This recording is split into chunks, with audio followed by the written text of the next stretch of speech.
Hindi mapigilang maging emosyonal ni Eman Pacquiao nang aminin nito na hindi umano madali sa kanya ang maging anak sa labas. Sa isang interview kasi nito ay inamin nito na nasasaktan umano ito sa tuwing may selebrasyon na hindi nakakasama ang kanyang ama. Ngunit nagpapasalamat umano ito noong 2022 dahil sa paghingi umano ng tawad ng kanyang ama sa kanya at kinilala na rin umano ito na anak ng kanyang amang si Manny Pacquiao. Long for my father's love ever since I was a child.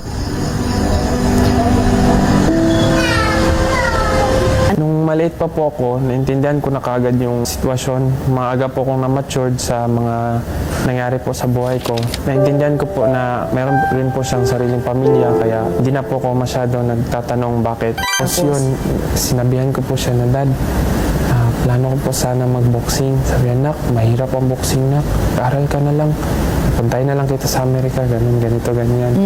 Sabi ko, pero Dad, passion ko po yung boxing. Tapos pinirmahan niya po yung ano ko, na gawin kitang Pacquiao para mabilis pag-angat sa boxing. Parang bumawi po siya sa akin. Sabi ko, hala, thank you Lord.